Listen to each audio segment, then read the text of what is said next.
Hi guys, I'm back to talk about the rest of the gas laws.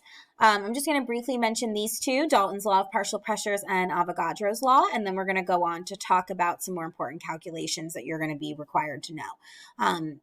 Dalton's law of partial pressures says that the pressure of a gas mixture is equal to the sum of its parts. So the total pressure of a mixture of gases would be equal to the pressure of gas number one plus the pressure of gas number two plus the pressure of gas number three, and so on, depending how many gases are in the gas mixture. And then Avogadro's law is the relationship between volume and number of moles. So similarly to Charles and Gay-Lussac's law, where there was a direct proportion between those two properties, this is another directly proportional relationship between volume and number of moles. As the number of moles increases, so does the volume, and vice versa. Now we're going to be talking about molar volume of gases at STP, which is, remember, that particular set of conditions, 0 degrees Celsius and 1 atmosphere, where 1 mole of any gas occupies a volume of 22.4 liters. So we can use that as a conversion factor, and we can use that to convert moles into volume or volume into moles of any particular gas as long as it's at STP. And here's an example where we have a chemical reaction that produces 0.0025 moles of hydrogen.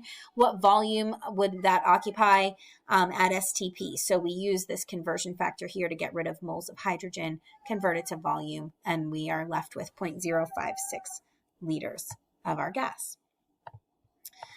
Let's see. The ideal gas law. So this is going to be something that we are spending a lot of time on in this unit, the ideal gas law. And this is the relationship between pressure, temperature, volume, and number of moles. So all four of the relationships, all four of the properties that we saw in the last set of laws are combined into this one ideal gas law. And this law would be used when none of the units are changing. So we have one set of conditions as opposed to two, which we had in Boyle's law, Charles' law, Gay-Lussac's law, and the combined gas law. We were looking at a change in pressure or volume or temperature. Here, we're just looking at a particular set of conditions.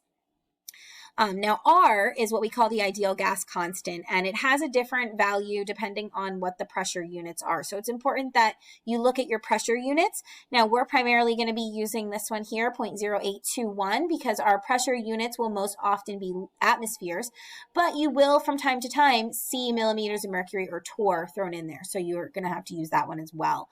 But we will be using that in some of our examples to come. All right, so the ideal gas law. When we have some gas, nitrogen gas, with a pressure, we want to know what the pressure is, and it's 0.95 moles of this gas in a 14-liter container at 298 Kelvin, and we want to know pressure. So we're going to plug everything in. Ignore this 0.15. This should really just be 298. Let's change that. And we plug everything in. We solve for pressure. And we get a pressure of 1.66 atmospheres using the ideal gas law. Now, the ideal gas law can also be used to find molar mass or density of a gas, or we can use molar mass and density to find other things. So here I have the derivation of this relationship. If we can relate number of moles to mass over molar mass, then we can plug mass over molar mass into our equation. And PV from our original equation equals mass over molar mass, which is equal to N, number of moles, times RT. And if we rearrange that, molar mass is equal to mass times RT over PV. Now, this is useful if we want to know the identity of a gas. Molar mass is one way that we can determine the identity of an unknown gas. So this would be a useful calculation if you were given a sample of an unknown gas and you wanted to figure out what that gas was. You could use this to figure out a general idea of what you're working with. And the same is true for density. Density is equal to mass over volume. We've seen that relationship before. So if we plug density in for mass over volume, M over V from this equation, we get density equals molar mass times pressure over RT. Now, density is just another way that we can identify a substance. So it's important for us to know it's important for us to know how to use density and molar mass in our calculations. So I'm going to stop there, and we're going to pick up with stoichiometry of gases in our next lesson, and we'll be going over some examples of the ideal gas law in the next video to come.